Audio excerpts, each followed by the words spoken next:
Olá, vamos falar um pouquinho hoje sobre a questão da vaidade. A vaidade que o livro de Eclesiastes vai falar, vaidade das vaidades, tudo é vaidade. Claro que a gente não tem um entendimento protestante dessa fala, desse escrito do Eclesiastes, né? Quando fala tudo é vaidade, tem um contexto. Isso é real, mas tem um contexto onde o autor fala isso. Tipo, rezar não é vaidade em si mesmo, amar as pessoas. Então, não é que o texto esteja se contradizendo. A gente tem que entender bem o texto e o porquê desse texto. O que o autor estava analisando e falando e continua a nos falar. Então, a vaidade, ela está muito ligada a uma vanglória, a uma glória vazia, a uma glória que se esvai.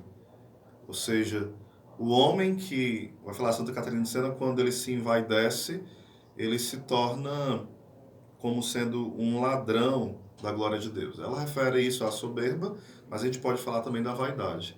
Esse homem que quer para si a glória de Deus, no sentido ruim.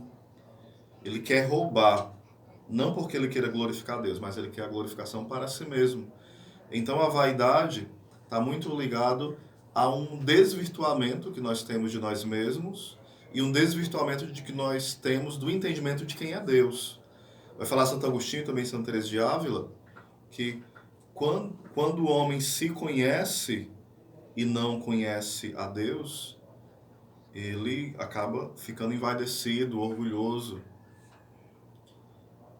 quando ele se conhece. Mas quando ele conhece a Deus e ele não se conhece, ele pode acabar indo para o desespero, ou vice-versa, né? Ou seja, o desespero e a vaidade.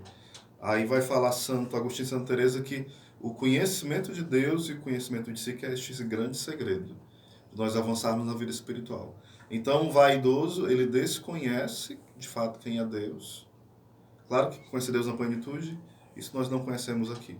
Mas vaidoso também não se conhece, não reconhece as suas misérias. Quando eu falo não reconhecer, não é só dizer, é reconhecer. Ele perceber aquilo que ele precisa mudar. O vaidoso, ele tem essa deficiência do autoconhecimento. E não é apenas constatar psicologicamente que eu tenho defeitos, mas é reconhecer a minha miséria e crescer na virtude. Pela graça de Deus, pela ascética, pela luta, pelo combate constante. Então, essa vaidade, essa glória vazia, essa glória que é como se fosse, o termo que é usado no grego, no hebraico, é muito ligado assim. Por exemplo, você sopra assim, ó, no vidro e sai aquelas pinguinhos de saliva, né? E depois some tudo. Ou seja, assim a vaidade. É esse o termo que é usado, né? Como algo que some, desaparece de uma hora para outra. Como aquela neblina rápida, como aquela neve passageira.